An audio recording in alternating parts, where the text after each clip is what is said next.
Hello, everyone, and thank you so much for joining us tonight for TLT's Page to Screen production of Skin by Anamaria Guerzon. My name is Nana Curley. I'm production manager and education director at Tacoma Little Theater, and I'm so happy and grateful for you all to joining us today. A couple of things before we get started. We have our education program starting up in the spring. We will be remaining virtual just for everybody's safety and as we're really uncertain where things are going to go in the next couple of months. So we're just going to stick virtual. We will have youth and adult classes. We'll also have a spring break camp. That'll be the week of April 5th. On Thursday, the 25th, we have a very exciting Spaces, Space Your Own Space Venture episode, where those of you who are with us in the Zoom room will get to vote on multiple different story options and decide the fate of our two heroes. Friday night, we will be doing another Castmates with the cast from The Great Gatsby. Thank you all so much for tuning into our program here. It means so much to us. It's been tough not being able to do in-person programming, and so we really appreciate everyone who supports us. If you are able to and you'd like to make a donation to Tacoma Little Theater, you can go onto our website, tacomalittletheater.com, and you can click on the donate button to learn more about how to do that. Without further ado, here is Skin. Jeoly walks on the stage. He is covered in traditional Filipino tattoos from head to toe. He holds himself regally.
There was a man.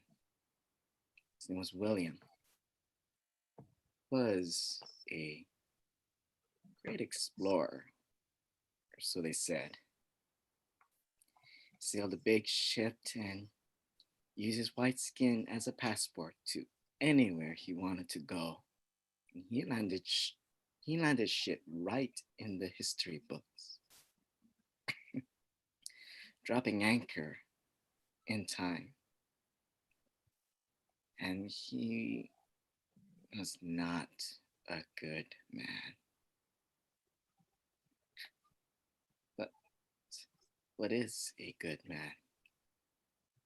One thing everyone agrees on, he was brave.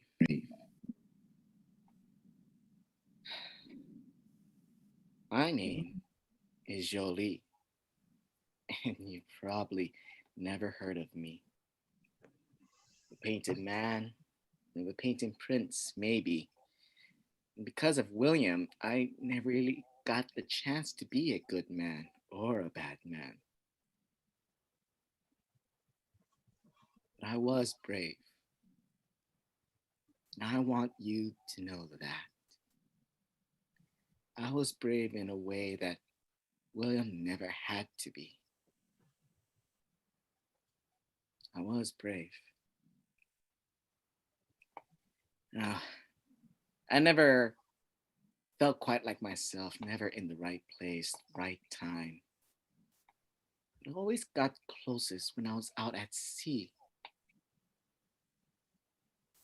The waves going up, lapping at my skin, and the sun beating on my head. The water so close to my body temperature that it feels like falling into nothing, or something that was meant to take me in. Then there was sailing, and the rushing air, and the rushing blood, the thrill to the calm. That was it. That was me. Zora appears, reaching out over space and time, a connection with Jeoly. I never felt quite like myself. Brown girl with white parents, one foot in both camps, living split in two. But I always got closest when I drew. I started with the big things, dragons and mermaids, creating what I thought would make the world better, or at least more interesting. And by the time I got to what really existed, I thought I could make it better. And then there was tattoo. Ink and blood mixing together. A living piece, or a piece that lived. That was it. That was what I had to do. A sharp transition. We are now in the Philippines in the 1600s. Jeoly is laying on the table, while his mother leans over him with a needle and a hammer, the traditional tattoo style of botak. Jeoly and his mother are both covered in these cultural tattoos, the designs weaving across their arms and chest. Ow! I haven't started yet. Well, you didn't. I've done this before, you know. Not with me, you haven't. I'm a little more gentle than your Lola. That woman enjoys pain, I swear to God. Somehow I doubt that. Mother smacks his arm. And I hope you realize that does nothing to disprove your point. My beautiful boy, my only son, my pride and joy. Please, shut the fuck up and let me do this. Jeoly sighs and lays back on the table. Check and check. Mother leans in with a thorn and hammer. She dips the thorn in ink and hovers above Jeoly's arm. She taps at the thorn. As the tapping begins, a rhythmic sound wraps around the stage, the sound of drums going along with the sound of tapping. It should feel big. It should feel spiritual. She's tattooing the laga sign, a pattern meant to emulate weaving. See? More gentle than your Lola. Yeah. Still hurts. Well, that just means I'm doing it right. This one's the woven design. Wait, really? Yes, it represents me. You're really growing up.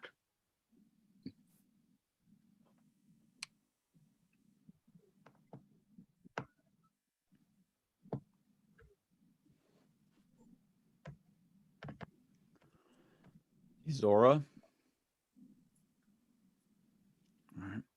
All right. We'll go with the basics. Why do you want to be a tattoo artist? Well, I love tattooing. I think it's this massively underappreciated and underrepresented art form. And I love the fact of a living art piece, one that can grow and change. Is that your and portfolio? Yeah. She reaches into her bag and brings out a couple of different canvases and stands. She sets them up, a phoenix, a dragon, and a fairy. They represent the different elements. The phoenix wrapped around in its tendrils of fire, done in simple geometric shapes. The dragon is riding a wave, coming out of the water. The fairy is ingrained into a tree, vines twirling around her arms and legs. Carl stands up to examine the artwork. I was trying to do a study on the elements. I brought in some of the pieces that I thought would transfer well into tattoos. So Carl touching the phoenix painting. A little basic. Carl examines the other paintings, walking around them slowly. Zora shadows him anxiously. After a painfully long moment, she sits back down. Zora does the same. You're a fine artist. I'm sure you do lots of cute stuff. But I just don't think I should train you. Tattooing is a tough world. Sorry.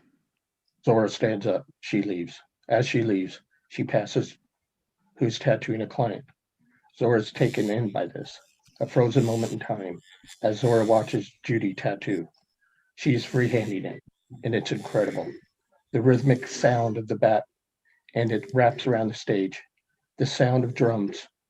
It should feel big, borderline magical. We return to normal time, and Judy notices Zora staring. Can I help you? Oh, sorry. I was just on my way out. What's your name? Judy pauses her work and walks over to Zora. Judy pulls a card out of her pocket and hands it to her. There's my info. Give me a call. I can give you something like this. Oh, thank you. Zora scurries out of the shop, and Judy looks after her, curious. Jeoly and Mother are on a boat at sea. They're talking and laughing. Both of them have gold chains around their necks. They chatter away to each other. Jeoly is losing his grip on the ropes of the sail. Oh, what are you doing? I'm pretty sure that's not the way I taught you. Very funny. Seriously, I'm worried you're gonna fall off. Well, yeah, okay, but I'm not that bad at this. He begins to lose his grip again. He wobbles, planting his feet to keep from falling. Jesus. Could you please tell me what to do? Magic word? Shouting as he fights not to lose his balance. Please. Well, since you said please. She holds up her hands and gripping tightly onto the rope. The other is holding it loosely. Grip with one hand. Grip only with your thumb and your index finger in the other. The one is for balance and the other one is for shifting course. Got it? Show me. Jeoly imitates her hand position. He finds himself standing upright again. Huh. Listen to your mother. You might learn a thing or two. Thank you.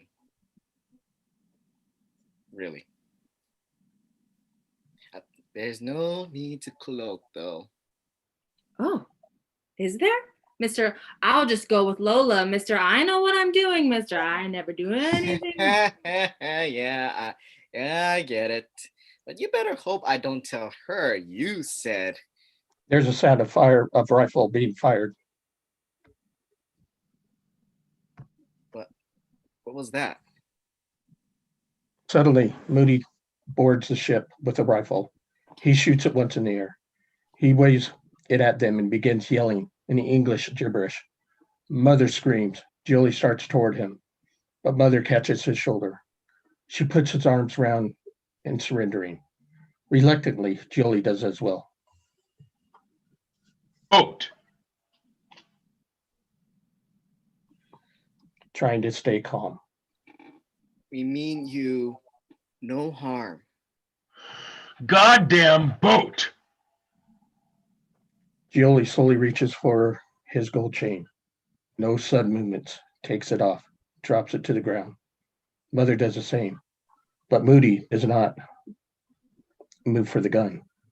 It dawns on Jeoly that they don't want his gold, or at least they don't just want it. They want him.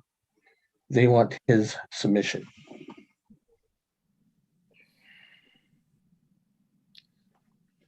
Okay. Slowly drop Okay. into his knees, putting his hands behind his head. Okay. Okay. Mother does the same. Moody walks up behind Jeoly, pressing his gun into the back of his head, guiding him into lying on the ground face down. He nudges Jeoly's arms behind him. He points the weapon at Mother, and she does the same. Moody brings out some rope and carefully ties their hands behind the back. Afterwards, Moody jams Jeoly in the ribs with a musket. Stand. Stand. Unsure exactly what he wants, Jeoly rises slowly. Mother begins crying, softly as she watches, her head turned, still lying on the ground. Jeoly walks in.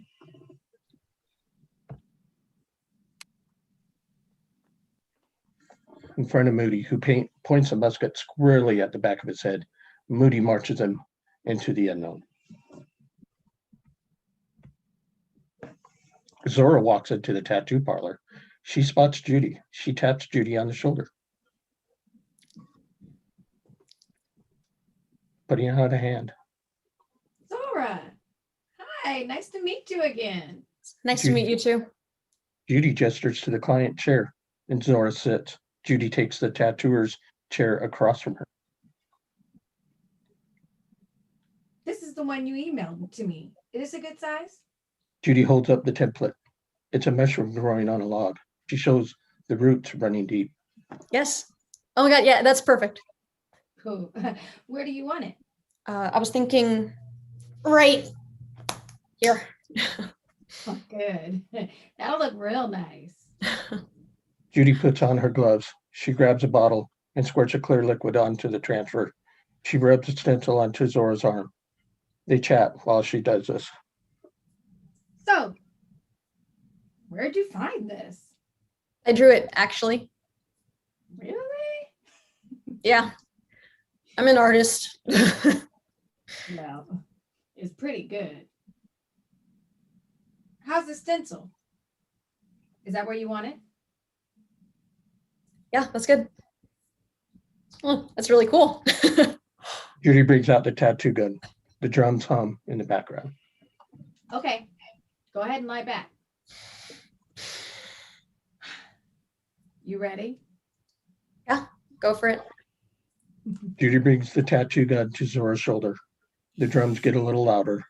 As the conversation continues, we see the tattoo coming to life, line by line. It's intimate, this act. So, what brought you here today? Why this tattoo? Well, it's a nurse log. That's a dead log and new plants grow out of it. The dead log acts like a fertilizer, something new out of something old. Growth. Is that what you were thinking when you drew it?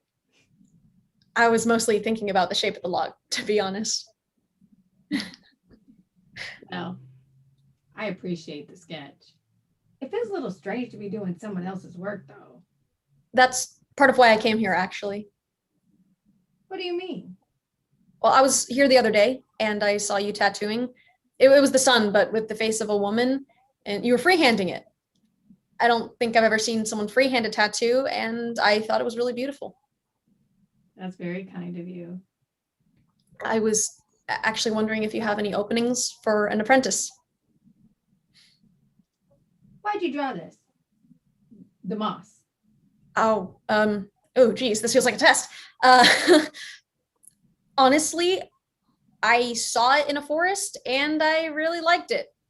Finishing up the tattoo, putting on the finishing touches, she wipes off Zora's arm and wraps it in plastic. I'll tell you what. Come back on Friday. Bring me some samples. We'll see what we can do.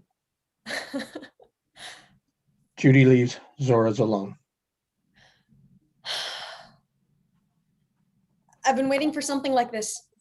And every night until Friday, I toss and turn, too excited to rest. Going over the lines in my samples to make them bolder. Hearing Carl's voice in my head. Until finally. Judy is in the tattoo shop sweeping. The door rings and Zora walks. She sits in the tattoo chair. Okay. Did you bring them? Zora once again pulls out her canvases and puts them on the easel. She then stands back from her work, facing herself. Judy gets up for a closer look, running her fingers over the dried paint. Zora clears her throat and pulls out a grapefruit. I actually bought a tattoo gun and I tried to transfer the design from the other day. Judy plucks a grapefruit from Zora's hand, and with a snort of laughter, What? It wasn't like I could do it on a person. I was just trying to practice. Judy tosses a grapefruit back to Zora. Those are wonderful, but they don't mean you can tattoo someone. I mean, it's pink. If you were my apprentice, I'd have you graduate in the pigskins. A little closer to the real thing. Okay. Yeah, I'm sure I could do that. Oh, good. That's step 1. Step 2. Tell me why. Why I do art? Why you want to do this kind of art? Why you want a tattoo? Well, I love art. I mean, obviously, I love art. I love drawing and painting. I've done it all my life. It's like breathing. But you sell a painting and it's good and everyone thinks it's good and they pay you money and it gets, I don't know, stale or dusty. It gets hung in a gallery if you're lucky, a museum if you're dead. It's probably some rich guy's living room. But tattoos are a part of someone. The body is already art, but you get to build on it. It's a new coat of paint. I love that. I love getting to make art that's living. It lives and dies, just like us. All right. You love it. But I'm going to be real. You need to want it, not just love it. It's going to be hard to learn, but if you're ready for that, She puts her hand out to shake. Zora takes it. I'll take you on. Okay? I can do that.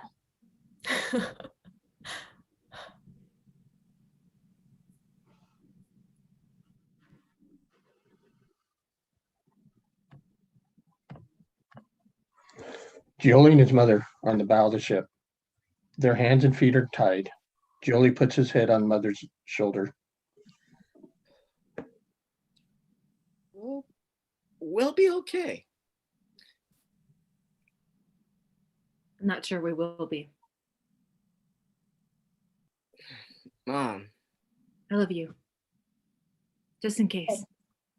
Laughing dryly and gesturing to his tied hands.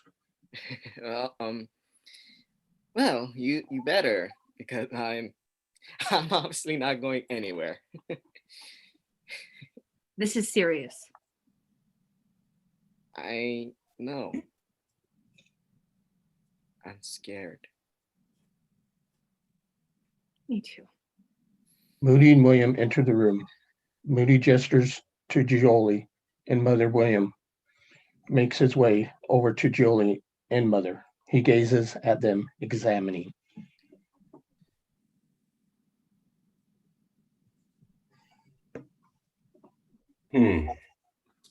This him? It's him. I keep word. William touches Jeoly's face. Jeoly sits frozen as William runs a finger along his tattooed shoulder. He straightens up and turns to face Moody. What creature?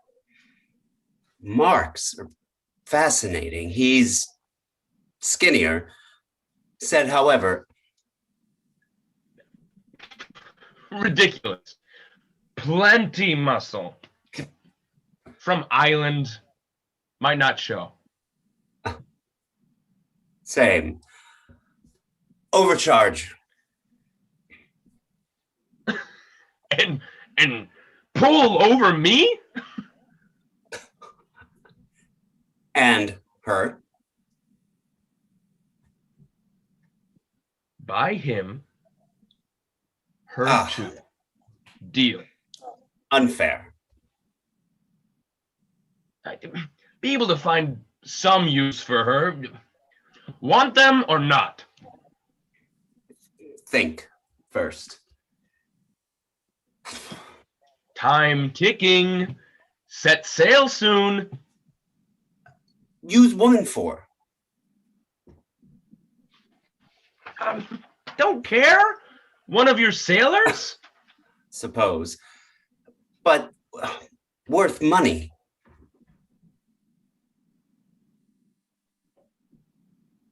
Both?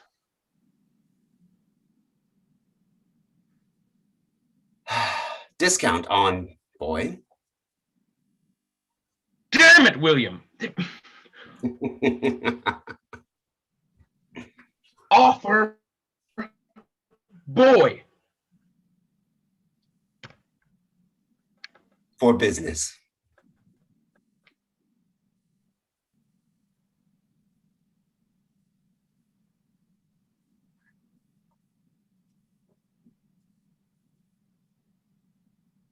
William waves his hand, upward motion. Jeoly and mother look at each other and stand tentatively. William makes a follow me gesture. Jeoly and mother follow after.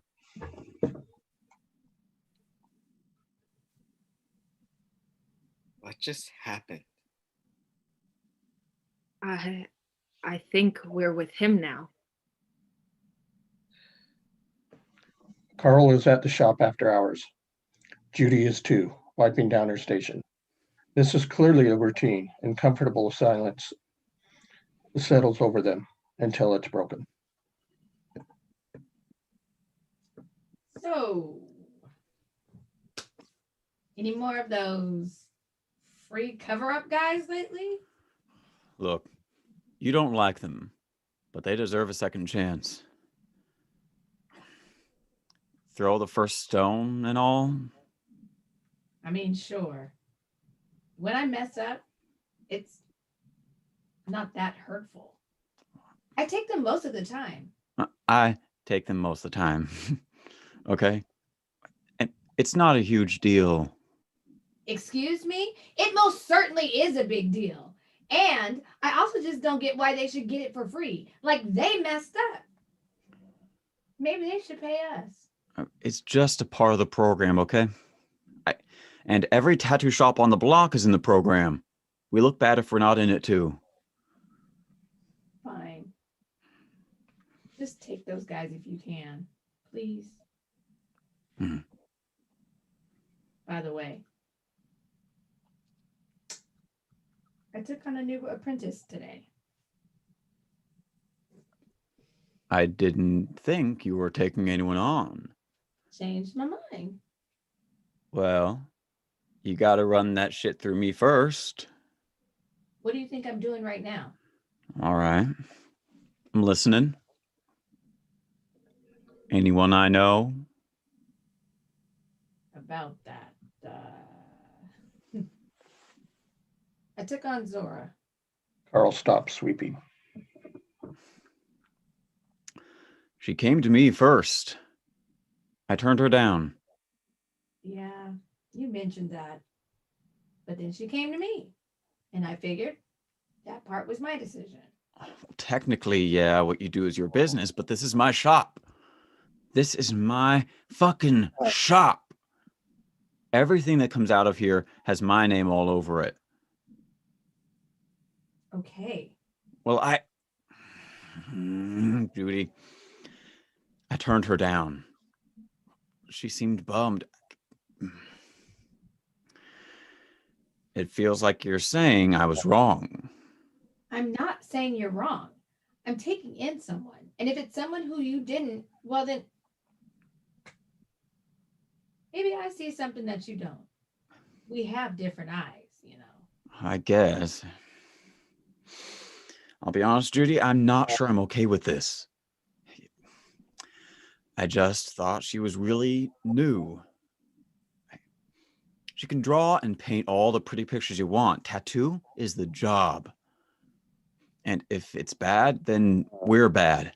And we owe these people a big explanation and a cover-up and a refund, and they have this mediocre ink forever. I can't have that. I said I saw something in her. I'm sticking to that. Are you really going to question my judgment? I guess we judged her differently. Did she look like what you expected her to? Oh, come on. That's not fucking fair. Look, you trust me. Or at least I sure hope you do. I'm a really good artist. And I'm a good teacher. I even taught you some things, remember? So right now, you can either trust me or not. And I'm putting my neck out for this girl. If she blows it, put it on me. But let's give her a chance. She deserves that much. But I guess old habits die hard. You can stop pulling that card right fucking now. I don't need that bullshit. I just want someone who's good enough for you, Judy. Let me worry about that. You worry about running all this. She extends her hand for a shake. Carl shakes it. Deal. The ship. Jeoly and the mother are sitting on the ground, hands and feet bound. When the lights go up, they are both staring blankly. Mother begins to cry. Jeoly scoots over to her.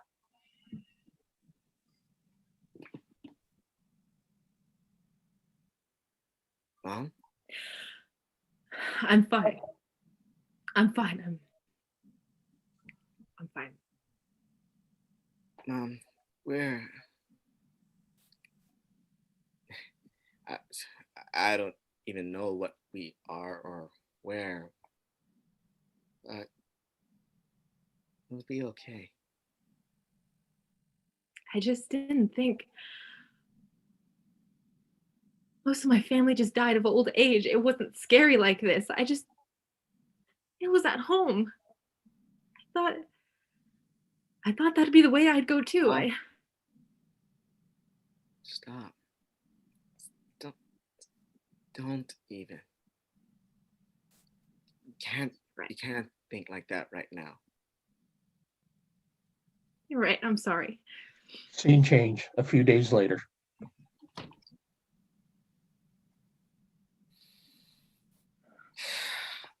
I'm hungry.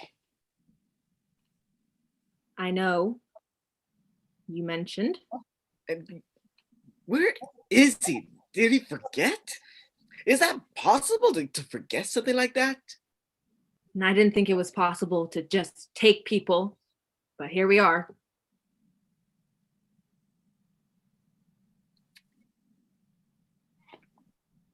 Do you think Lola is freaking out?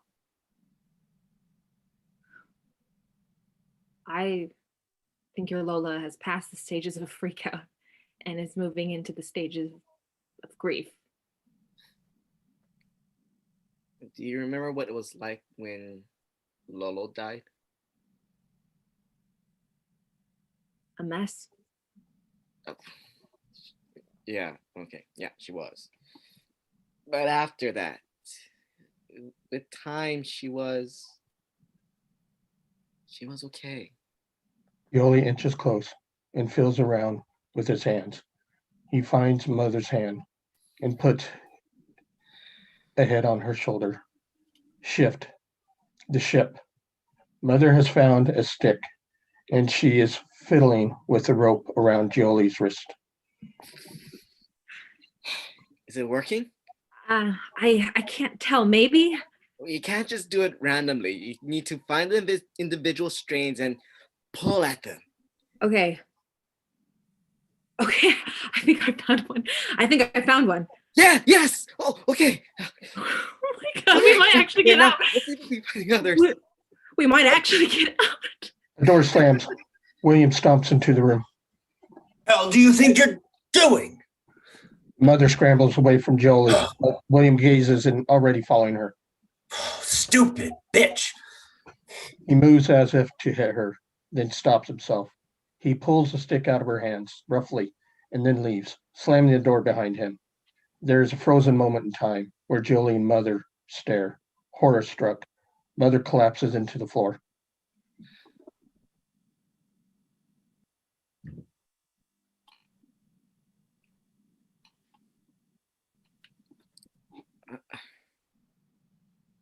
I'm so sorry.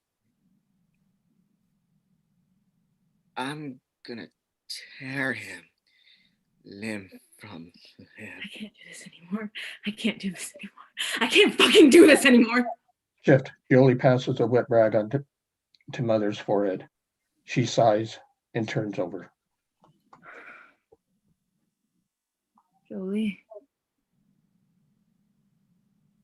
Hey, Mom, just relax. Everything's gonna be okay. Mother rolls over and goes back to sleep. A week later, Mother is shivering under her blanket. Jeoly drapes another blanket over her. Jeoly puts his head in his hands, and Mother stirs. Good night. Love you.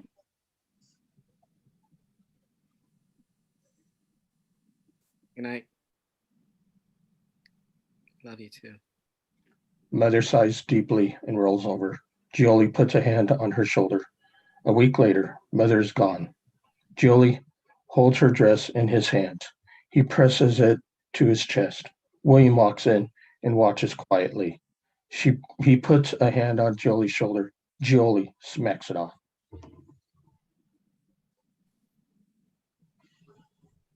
You.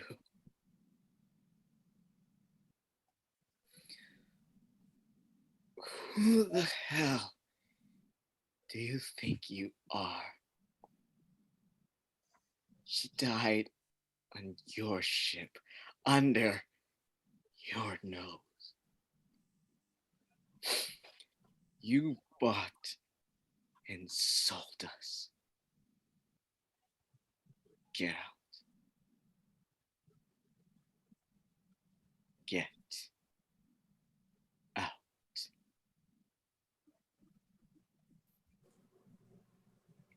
William stands for a moment, then he leaves. 2015. Carl is working at his desk, and Judy walks through the door. Carl says without looking up, Did you come as a walk-in or do you have an appointment? Actually, I'm here for the interview. You contacted one of my clients about me. he Judy. looks up. I'm sorry, you're Judy? In the flesh. My apologies, Judy. The position has been filled. Ah. And that's why I was called in for a second interview. Our mistake. Are you absolutely certain that the position is not open? Filled it this morning. Listen. I bet you don't have a single artist in this shop that can tattoo dark skin. And I bet you've had to turn people away because of that. I bet you've lost money because of that. You called me in because you saw my tattoo. I remember that from your voicemail. I remember that tattoo too. It was an octopus with in each different tentacle was an object. Car keys and a driver's license and a book. I remember the exact ink I used in that tattoo. And you saw it. And you called me, right? That was a good tattoo. So if you want to pass on this interview, I can do that. Because I'll march myself across the street to Blue Ink. Do you really want me to go work for them? Or is that position still open? Yeah, okay. I'll interview you. Hey, that tattoo? It was really good. Jeoly sits in his cabin, facing the audience. He speaks to us. Jeoly holds his mother's dress to himself.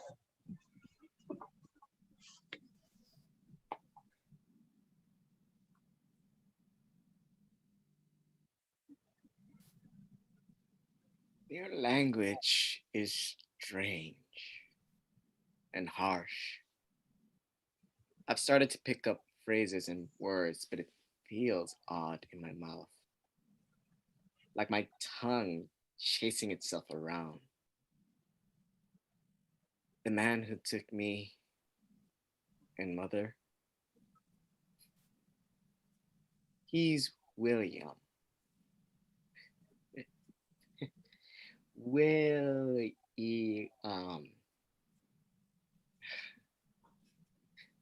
What an odd name.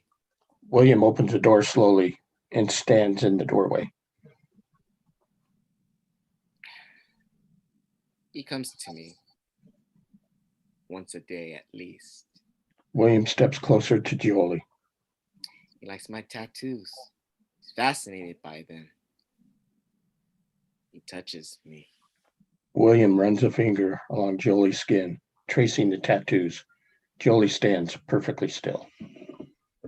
To him, it's something exotic. When he touches me, I feel somehow that I'm not my own anymore. Like he wants to put me on a wall. Like he wants to slide off my skin and put that on a wall so I can't stare back. And I wonder if he knows how much those tattoos hurt, or if he cares to know that my Lola did them, that my mother did them. And I look at the ones my mother did when I miss her, which is always.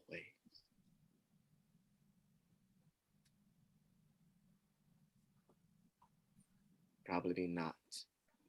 William takes his hand off Jeoly and takes a step back. The other phrase I've picked up is what he calls me. Painted Prince. He's named me that. I have no idea what it means, so I try to tell him. Jeoly looks at William and points at himself. Jeoly. Jeoly. I am Jeoly. Painted Prince.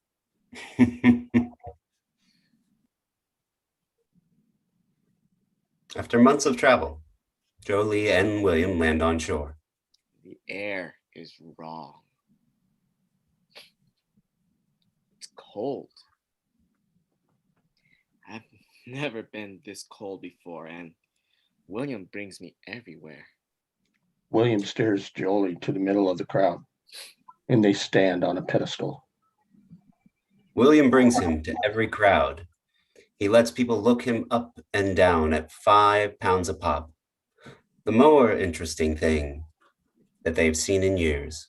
And I've never felt this many eyes on me. And I feel it all over my body. Pins and needles. And they look at me like they see right past me. They stare at me like one stares at a precious stone, shiny, rare, and new, with nothing underneath. Their gazes sliding off my skin, sculpting it back on in their image of a brown man. William guides Jeoly back to a room.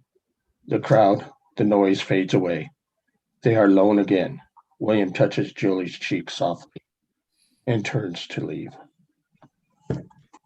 When William leaves Jeoly, Jeoly becomes a fly in the corner of his eye.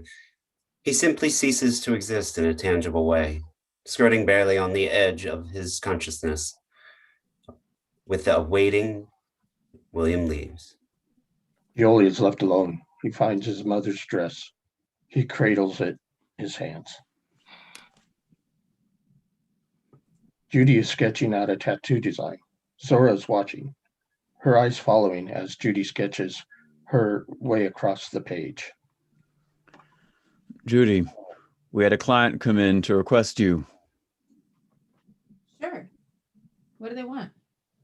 I actually wanted to talk to you about that. I'll go sweep the lobby. She exits. Carl and Judy are alone. So, you remember hate speaks, love listens?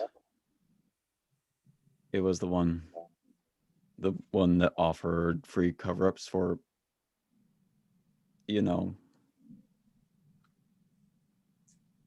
Why am I being assigned this client? He really seemed to want you to do it. But you agreed to it? You realize what kind of position this puts me in, right? I mean, he should be harmless. Well, maybe. Maybe he doesn't deserve a second chance. People can change. You know that.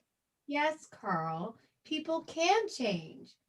But I don't see why I need to be there, carrying them along to that change. People can change, but I don't have to be there for it.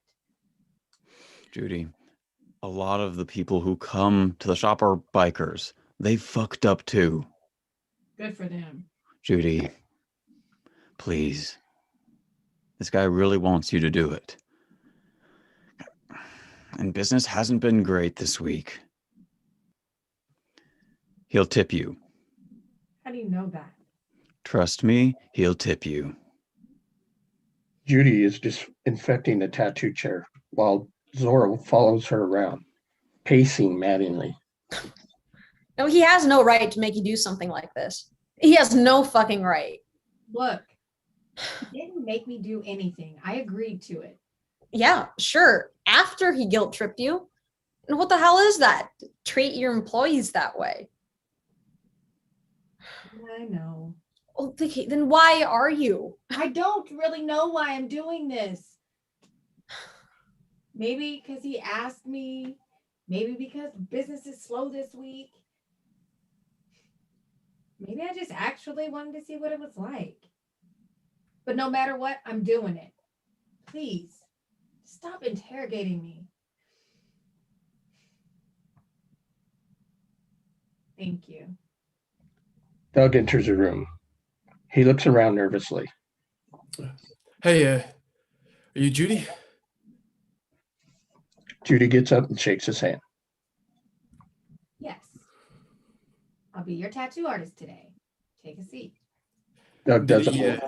tell you about Yes, Carl filled me in. Just sit down, please. Oh, sorry. Okay. Sitting down. He sits. There's a tense moment. Sorry, should I just take my shirt off? Might as well. Carl sits for a moment, awkward, and then takes off his shirt. In one gesture, tattooed across his chest, is a Confederate flag. With the noose hanging from it, all the air leaves the room, and then I'll go get our binder. Judy nods, Zora exits, and returns with a large binder full of designs for tattoo pieces. She returns to Doug, who doesn't meet her eyes. So, you have a rather large tattoo. To cover something like that up, I'm going to need a design with lots of big blocks of color. We can try to incorporate the color already there into something new, but the colors might still... Anyway, I think black would be the way to go for this. Okay. Have you thought about a design yet? No. But I just wanted to We have a few cover-up ideas already. There's a lot of landscape type things, large blocks of ink, dark all the way through. yeah, sure. No, I'm cool with basically whatever, but I just I wanted to say You know, Zora, the nurse log you designed, maybe that could be it. It's a good piece. Just size it up a little. Yeah, I'll go do that now. okay, well, but before you I just want to say sorry. Who are you apologizing to here? Is it her? Her parents? I guess I don't really know what you're saying. I guess I really don't either. Okay. Well, then don't. I don't need your guilt. You requested me, and that's fine, but I don't owe you anything. Got it? I'm going to do this tattoo, and then you're going to leave. Yeah. Okay. Zora returns with a stencil of the nursing log. She hands it to Judy, who shows it to Doug. What is it? I designed it a while ago, actually. It's a nurse log. Something old out of something new. It seemed appropriate. Yeah. Yeah, sure. I like that. Judy begins to put a clear liquid on his arm. Then she presses a transfer onto it. She peels it off slowly. Doug would rather be anywhere else. Zora watches the whole process. How long ago did you get that tattoo? Maybe 5 years ago. How old were you then? I was probably 18. Yeah, that makes sense. Why? It just makes sense that a person getting that tattoo would be younger. I guess so. Can I ask why you got it? For a moment, all the breath goes out of the room. She's spoken the unspeakable. I wasn't sure you'd. I thought that maybe I should just, stay quiet. I want to know. I want to know what brings a person to tattoo that on their chest. Doug glances at Judy as if looking for permission. She gives a slight head nod.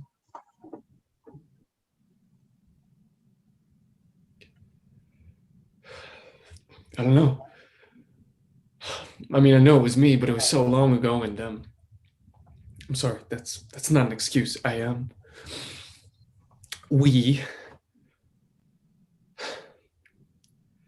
I was younger, I was really mad.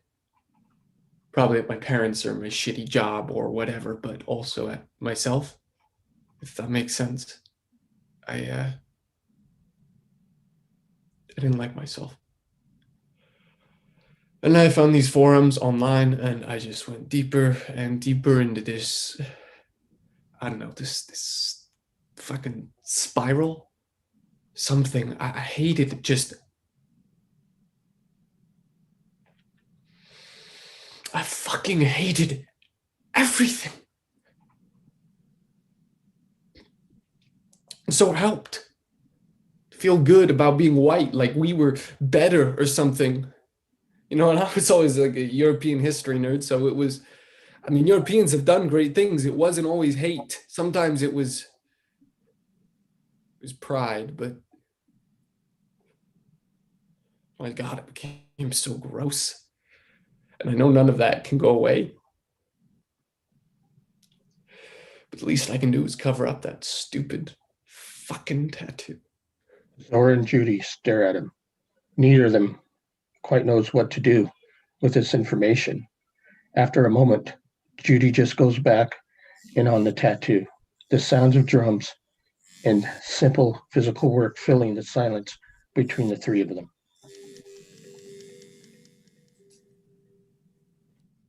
Shift.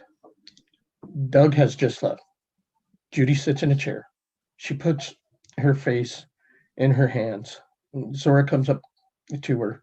She puts her hand on her shoulder. Hey.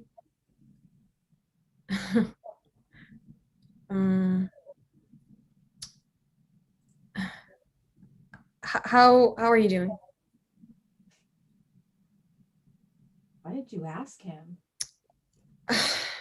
Yeah, about the tattoo. Yeah.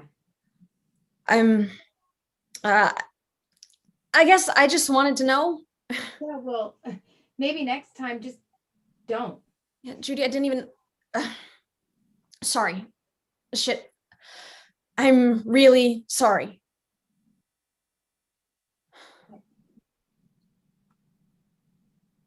I feel kind of strangely right now. I guess I just mean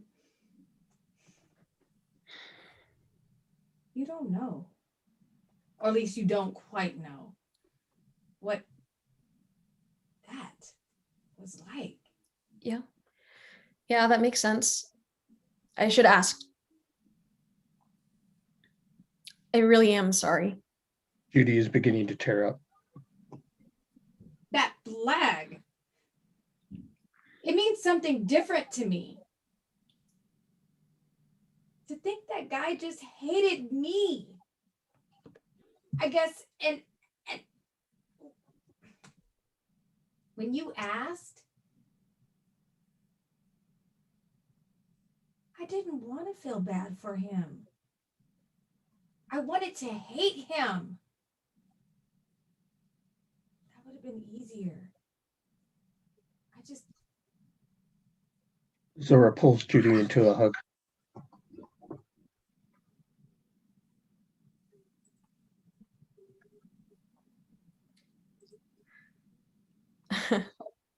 Last night,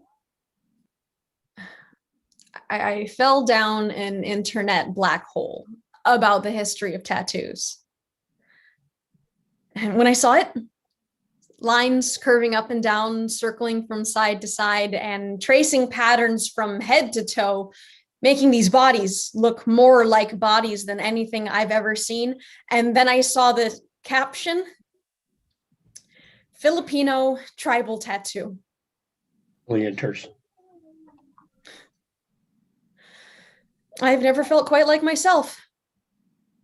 My parents were loving and supportive and everything parents should be, but I wanted to know where my body came from.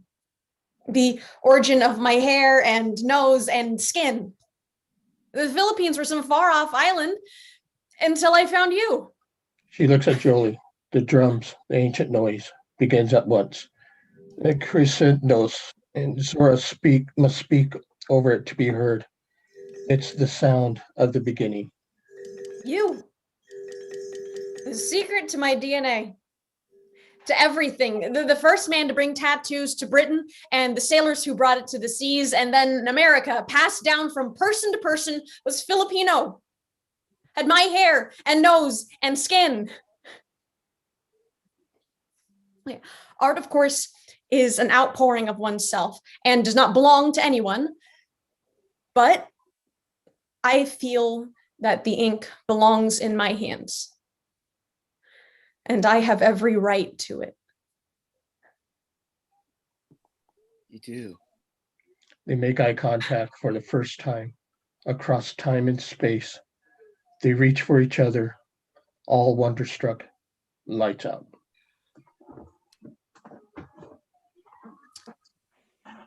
Thank you, everyone. We are going to take a 5-minute intermission.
Welcome back to Act 2 of Skin.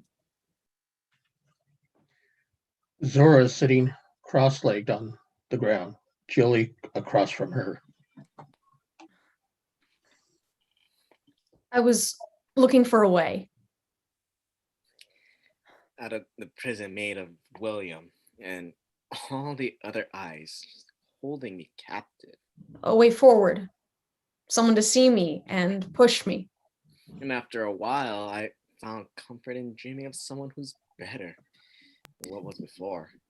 He turns to Zora. Could that be you? Whoa, whoa, whoa, whoa. I don't think I'm better. I just think I'm lucky. I have more tools at my disposal. Maybe. But I hope it's you. Another day at the shop. A quiet day. And then the bell of the front door rings. Doug walks in. Everyone freezes for a moment. Well, hello. What brings you back? Doug struggles for a moment to articulate himself. I thought it was so nice of you guys to give me the Anyways, I thought since I didn't have to pay with the program and all, if you ever needed help sweeping or something, I could do that. If you'll have me, that is. Zora and Judy exchange glances while Carl stares Doug down. What's the catch? What? There's no such thing as a free lunch. You know, no one just does shit that they don't get anything for. Everyone wants something. What do you want? I want to say thanks. I've been feeling bad. Yeah, okay. So you'll sweep and stuff? Yeah. No charge? Nope. Well, I never said no to free labor. Oh, really?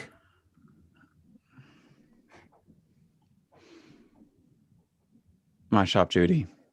Carl. My shop, Judy. Doug, come in Monday and I'll show you around.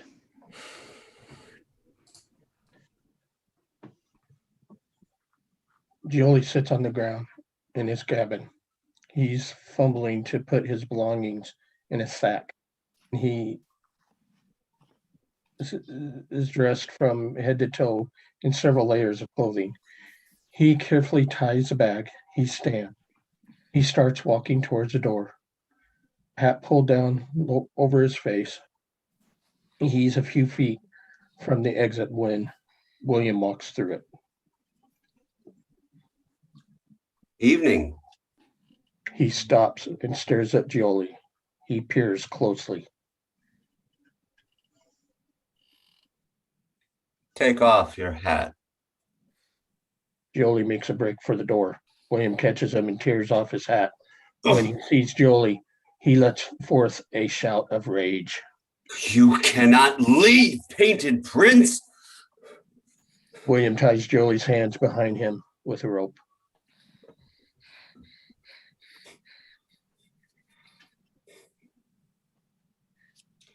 Jeoly was William's greatest treasure.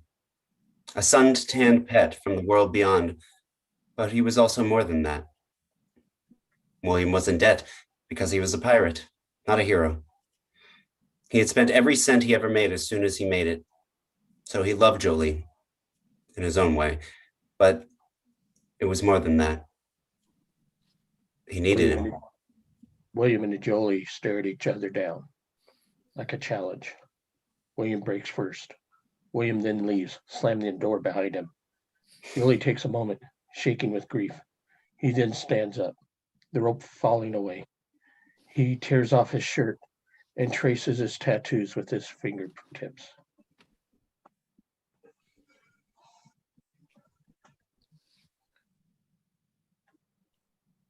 This was my newest one. Piece my mother gave me. But all the others were my Lola. He touches his collarbone. This one is water.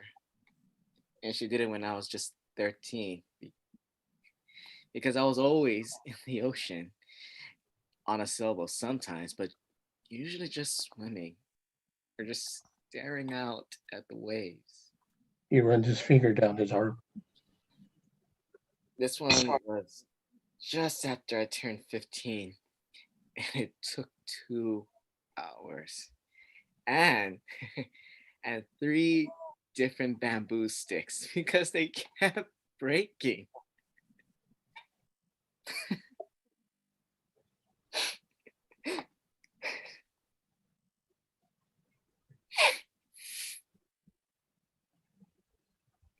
But of course, they don't care about this. William doesn't care about this. To them, they are scales on an animal, something to gawk and touch, not try to understand. They are my armor. Because without them, I'm just brown. Without them, I'm disposable. Lights up. Carl is showing Doug around the shop. Mop, broom, cash registers. He walks to a chair and picks up a tattoo gun while Doug watches. Tattoo gun. All right. See. Carl holds up the gun and pops ink bottle out. You take out the ink, clean it. Carl pops out the needle. You take out the needle and get a new one. He does just this. Got it? Yeah, I think so. Should I start? Yeah. You sweep. I'll man the phone. Sounds good. And what days did you want to come in? Well, I'm out of a job at the moment, so I'm good for Monday through Friday. You don't have a job. No, not right now, at least. I mean, I'm looking, but no bites so far. And you're doing this for free every day of the work week. Yes. That's a little odd. Where did you say the broom was? Carl gestures to it and Doug picks it up to begin sweeping. Carl watches. Why did you get it covered up? Sorry? Your tattoo? You got it covered up. Why? I guess I wanted to do better. To be better. And now you want to come volunteer.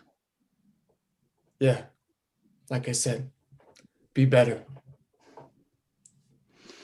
When they started that program, I was one of the first shops they talked to. They came to me before anyone else. Oh, why is that? Because before I owned the shop, I was a client of the program. Carl, I was a kid. And I got in with some people and not proud of it. But I didn't have, well, anybody. And they had all these ideas. Biggest regret of my fucking life. The point is, I had a tattoo like yours, and I got it covered up. But it takes more than that. It's inside, most of it. You know, that's why I wanted to come back. I mean, I wanted to be around these people, your people. Let me finish. Thank you. Now, you're going to come here Monday to Friday. Fine. Okay. But you can't live off free labor. Oh, no, I can't let you do that. Not after the tattoo. Will you just let me finish? God damn it. Thanks, Jesus, kid.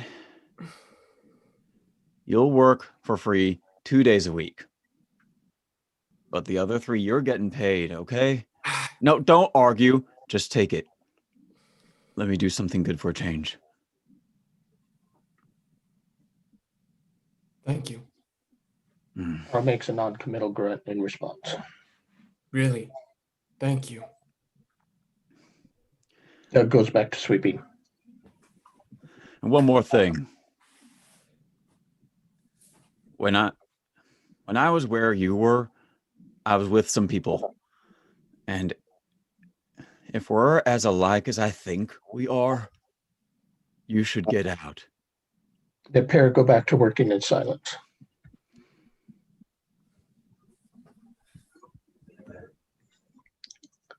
Jeoly's taking a nap on his cabin cot when he hears the voices. As he pauses to hear them, they come within earshot. I hate to do it, but low on funding.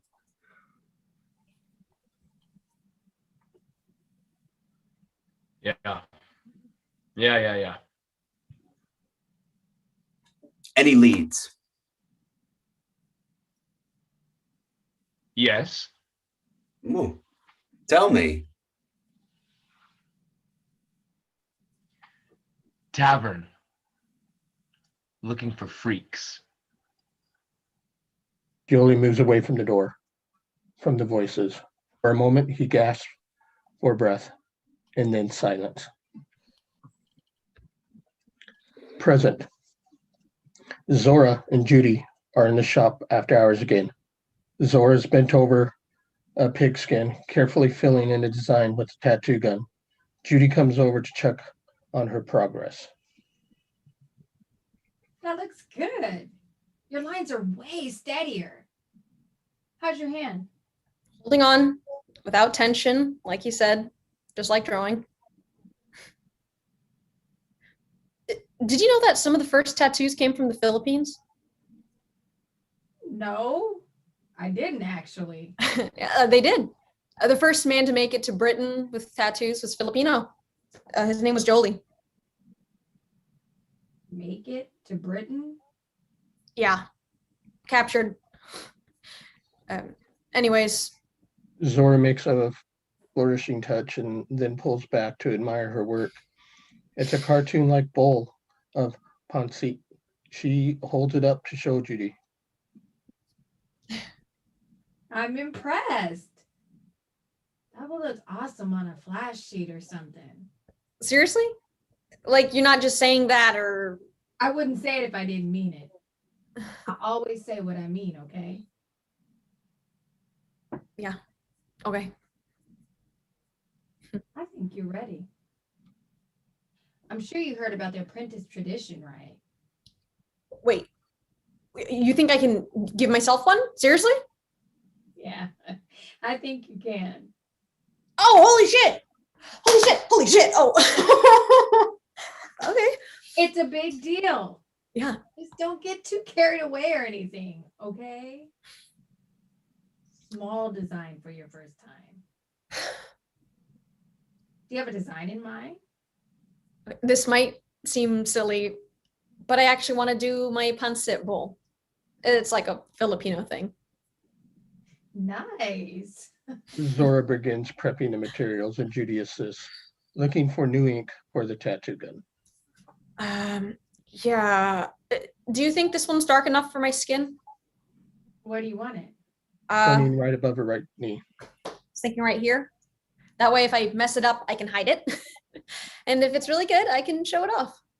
Judy kneels and holds up the bottle to Zora's light. I think a shade darker. She goes to find another ink bottle and hands it to Zora. It's really nice to be working with other dark-skinned people on this stuff. Honestly, it was refreshing to see you come to apply. I get turned away from a lot of tattoo shops because they don't know how to deal with black skin. Oh, God. And I love tattoos and all, but like, fuck that. People just don't always love us back. Yeah. Kind of hurts sometimes. Judy's finishing the tattoo gun, handing it to Zora. It does. You ready? Yes. Yes, for sure. Are you nervous? Does it make me seem soft if I say yes? There's nothing wrong with being soft. While she says the following lines, Zora takes the tattoo gun and stencils she made for the pond seat, putting down the clear liquid and sticking it on her skin, then peeling it away, leaving the outline behind. She picks up the tattoo gun and looks at the outline, cautiously positioning it over. Thanks, though. I'm used to tattooed dudes. Man up. Just let me know if you need anything. It's okay to be scared. It's your body, your skin. Okay. Here I go.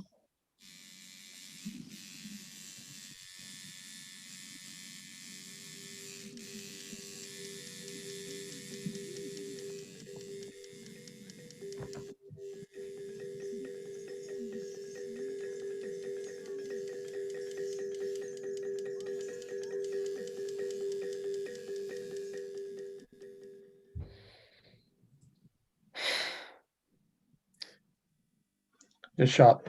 Doug is sweeping while Zora's sketching at the tattoo station.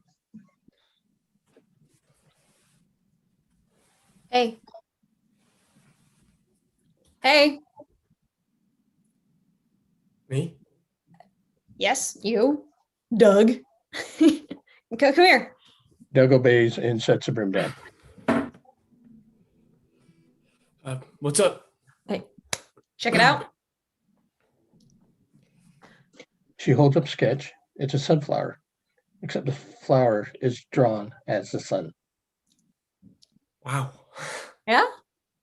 What do you think? Is it tattoo ready? I mean, I think so. Shit, that's incredible. Thanks. It's this idea I've been working on, and I've drawn it like 3 times, but this is the first time it's even kind of turned out right. Yeah, well, it's really cool. How do you do that? Do what? I don't know, just make things, just pull these things out of thin air. No. I guess I never really thought about that before. Well, I don't pull things out of thin air. No one can do that. I take things that exist and then I get an idea and I change them, to make them mine, and then I draw. What do you mean? Well, okay, take this for instance. Sunflowers exist. And the first time someone saw one, they thought, whoa, that flower looks like the sun. Well, okay, not even that. They thought, wow, that's the most beautiful thing I've ever seen. And it has these yellow petals that come out from the center like fire, like the sun. And I take that feeling of the most beautiful thing, the thing that's the closest we can get to space, the sun, and life.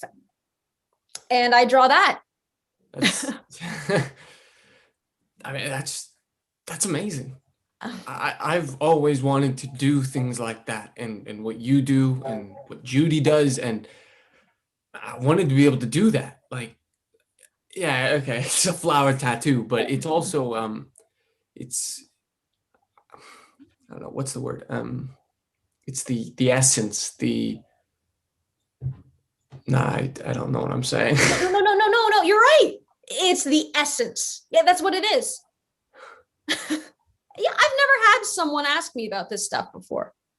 Never had anyone to ask.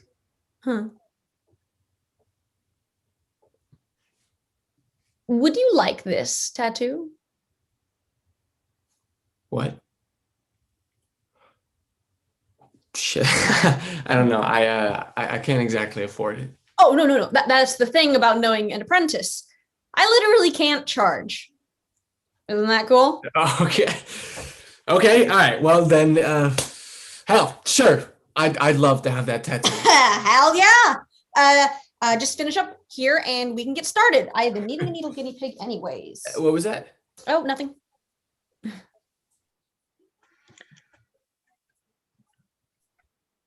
Jeoly alone. William enters the room, a little somber. Jeoly glances up. William produces some rope from his pocket. He moves toward Jeoly, who jerks away. No. No. Don't you dare. William moves towards Jeoly with the rope again. Jeoly leaps away. Painted prince. Stay away, William. William grabs Jeoly roughly. William ties his hands behind his back. Please. Please, this is the only home I have anymore. Please. You'll be okay. Painted prince. It's Jeoly. My name is Jeoly, William. William tries to usher Jeoly along, but Jeoly resists. William resorts to shoving him along roughly. Mr. Moody appears. Jeoly lets out a strained laugh. Here.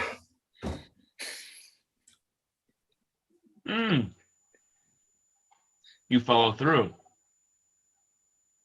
I'm broke. Jeoly stops struggling. All the fight leaves his body. He walks over to Mr. Moody. Jeoly and William make eye contact, and then William turns and leaves. Jeoly walks on the stage, lights focused on him. He spreads his arms out, paces slowly to best show off his tattoos. This pageantry.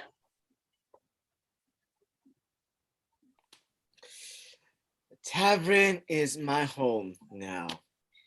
The room is tipsy when I come on. Grand finale. Every thought of my mother or home, it's far away. Phantom pain. A longing for a part of my body that no longer exists.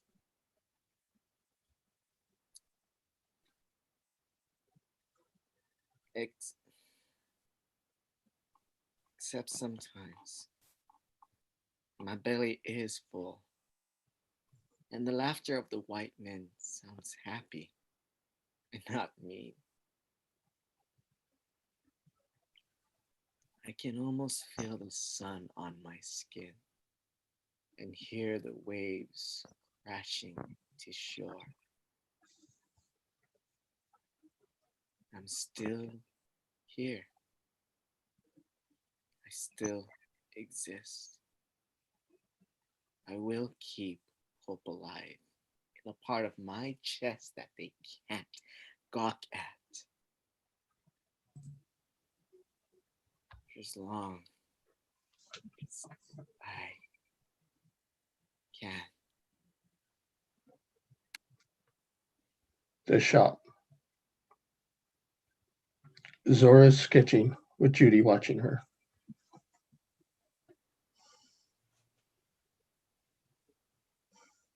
That looks good. Yeah. Traditional enough for you? Yes. Feel a little bit of your style creeping through. Oh, is that a good thing? I'd say so. I wanted to talk to you about something. Oh, uh-oh. Why uh-oh? Well, you sound like you're about to send me to the principal's office. And who would that be? Carl, I guess?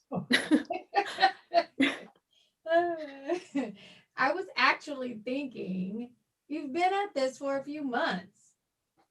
You've tattooed leather and many fruits and yourself. Maybe it's time to let you actually ink some patrons. Holy shit! Oh my god, yes! I actually have someone coming in today.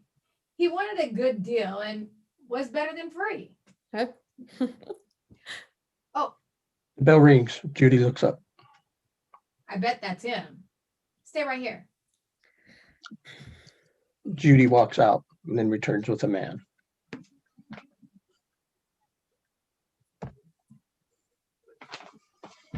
And this is Zora? This is Zora. I'm Zora. Well, Judy told me about the apprenticeship deal, and I've got a couple ideas if you'd like to hear them. Go ahead and sit. I'd be happy to. It's a memorial tattoo for my son. Oh my God. I'm so sorry. It's all right. It happened a long time ago. I just wanted something to honor him. I think that's very, I I think that's amazing. What did you have in mind design-wise? It's a sailboat. Something him and I used to do together. Hmm. I have here, one second. Here, he made this for me. It's a sailboat in the right corner. It's just a sketch, but I thought No, maybe it's perfect. It's awesome. I want to get it right here so I could look at it every day. I can do that.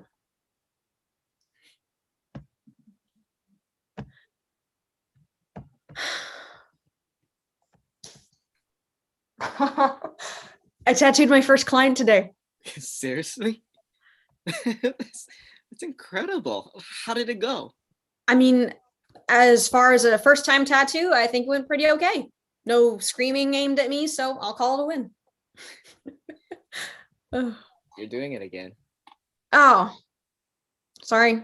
I didn't realize. I know it's scary. I know it's hard not worrying about messing up, but this is in your blood. I'm in your blood. Oh, you have a point. I guess if I can just keep on as an apprentice, I'm on my way to being an artist. It's all about consistency. That's the name of the game. Consistently good work.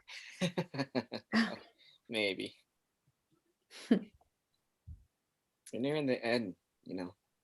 What? No, hey, don't go. I don't think you understand. I want to go. I want to be free. You're right. I don't understand. What's stopping you? All those years on a ship with men who didn't speak my language, I felt so alone. I don't want that for you. I'm staying to see it through. Thank you. The tattoo shop. It's working hours this time. Judy's packing up her tattoo station while Zora sweeps the floor. Their eyes meet and they look away, all smiles. A customer comes out of the back door prowling.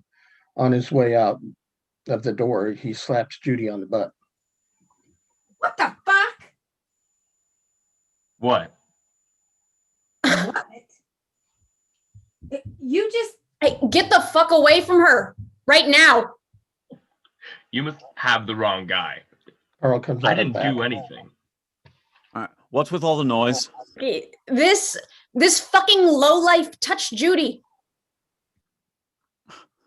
Judy, is this true? Yeah? Come on, Carl.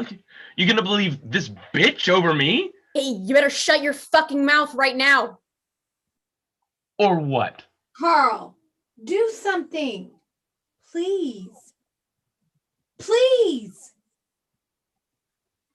I told you. Me and him go way back. He's not gonna do anything. Customer Doug? says, Doug, what the fuck are you doing here? Yeah. I think you got the wrong person. Are you fucking sweeping the floors? Jesus Christ. When I tell Ronnie that this is where you run off to, he's gonna... No, hey, no, listen, no, I mean, You don't need to do that, okay? I was holding it. Uh-huh. Yeah, sure.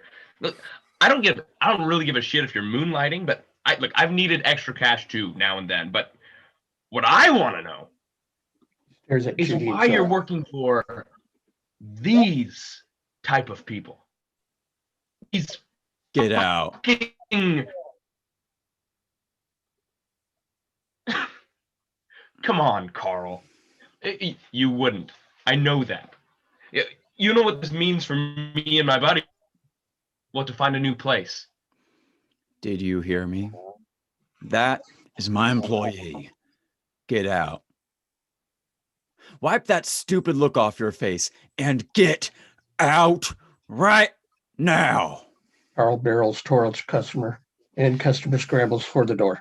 And if I ever see your scumbag ugly ass face again, they won't know where to find you. Carl walks out. Judy and Zora exchange a glance, stunned. Jeoly is huddled under his mother's dress.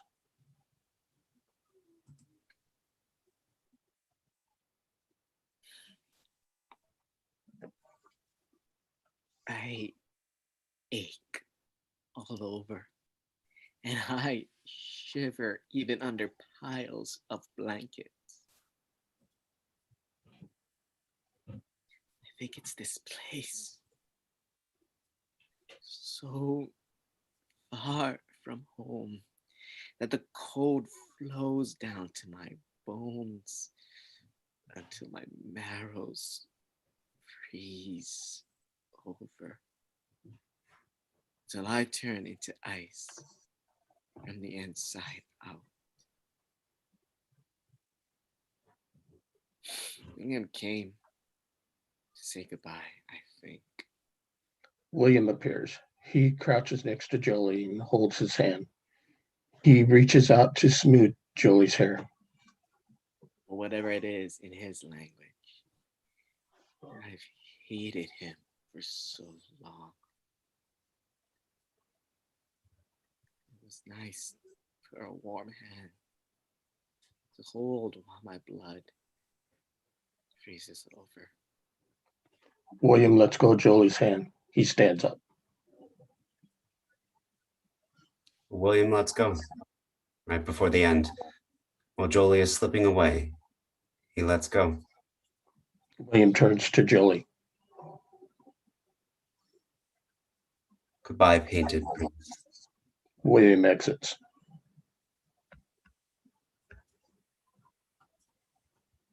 In the shop, Carl, Zora, and Judy are present. Doug comes in and walks quickly and down, hood pulled over his head. He walks on crutches. His leg is in a cast. Doug. Hey, Doug, slow down. Doug turns and faces, and Carl studies him and takes the hood off Doug,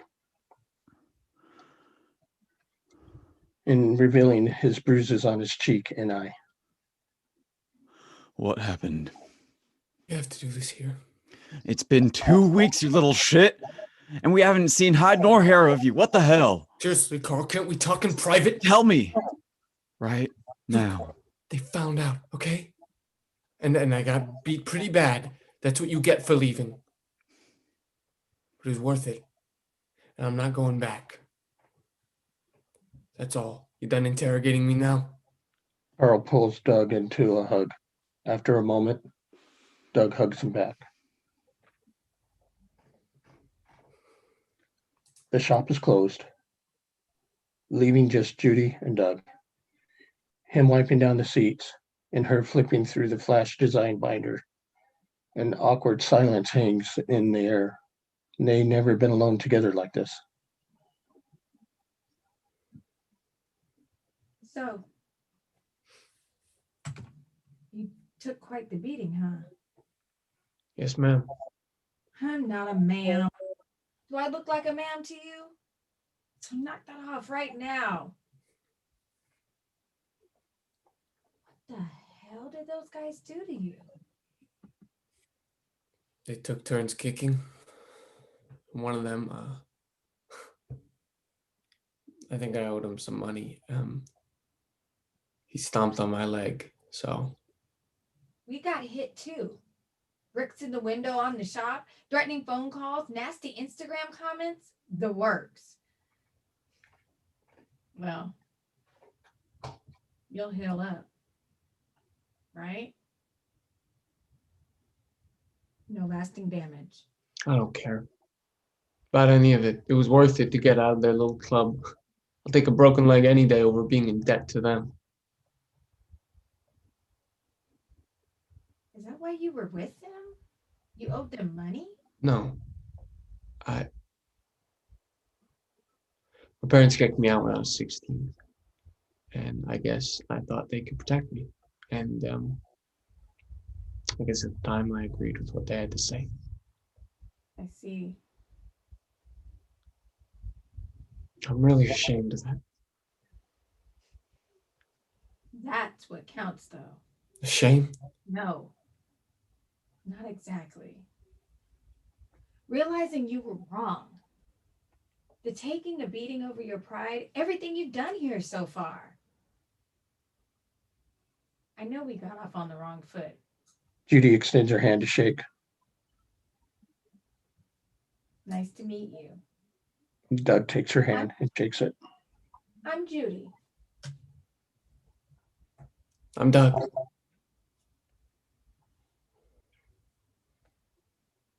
Nice to meet you. Nice to meet you too. Jeoly is standing upright now.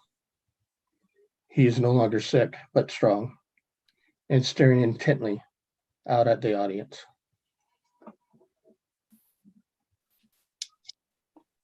When I go, cold takes me in, like so many other warm-blooded creatures, and I leave, but my body stays with them.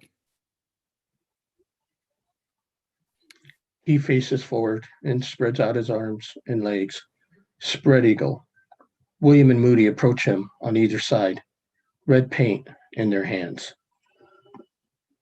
And they take my body in their hands, like they did in their minds, and cut it to pieces. William and Moody take the red paint and begin to draw lines around Jeoly's body. The places where his skin was cut from his muscles. They take the pieces most liked, the tattoos they gawked at, where I felt their pins and needle eyes on me. They cut away my heart, they cut away my mind, they cut away my screams. William and Moody take a step back. Jeoly now covered in head to toe in red lines. And they peel away their stolen skin, and it hangs in a museum for decades.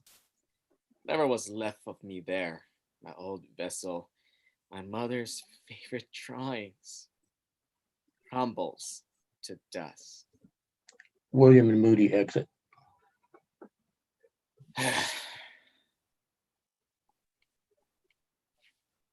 Finally, time gives me what was always mine. And I can rest. Close my eyes, deprive of lids. Rest my arms, deprive of skin. Finally.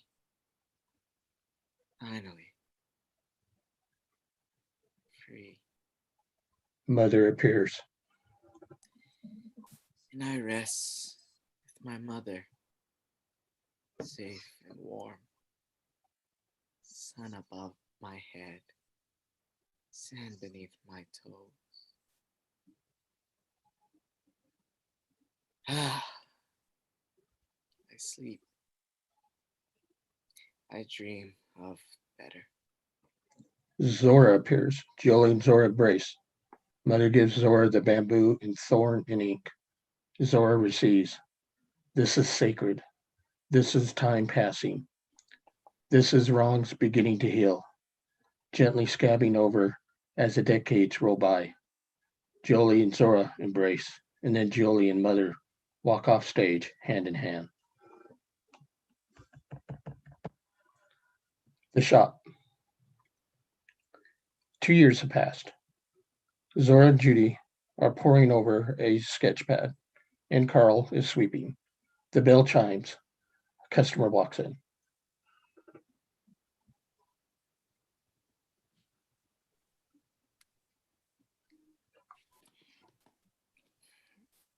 Hey, could I schedule a walk-in?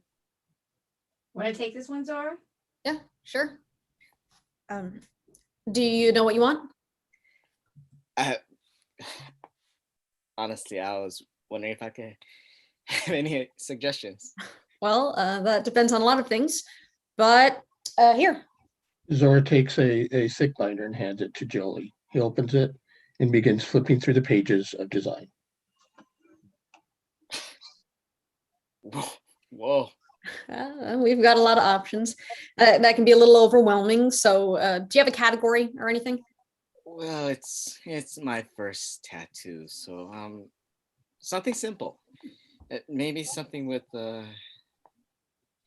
nature. I don't know. Zora looks over Jeoly's shoulder and flips him to the certain page. Well, this is our section for that. All the outdoorsy kinds of stuff, tree lines and floral tattoos and What's that? Zora looks where Jeoly is pointing and touches the page with her finger. I haven't looked at that one in a while, actually. I designed it. Is it a tree? Close. It's a nurse log. The last time I saw this tattoo was a long time ago. I really like it. Yeah? Is that the one you want? Yeah. Perfect. I can get rolling on that right away then. Oh, I just realized I never got your name. Well, I'm Joe. It's short for this old family name. He extends his hand to shake, and she shakes it. Hi, Joe. I'm Zora. Time stops. Zora steps forward. I love this. All of it. I love ink set in skin, blood and ink mixing together.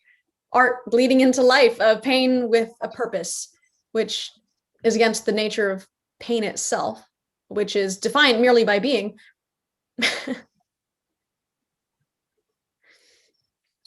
One day my body will fail me. My organs will simply stop being willing to function, and I will stop willing to live. And this art, my art, the thing that I poured my life into, will crumble to dust and die with me. And I think that's beautiful. And we all become dirt. No, not dirt. That's not it. A nurse log. I fade away to make room for a new growth, and I will set my roots here to eventually fall. I love it. Lights down, dark.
Cast, if you'll go ahead and turn your cameras on.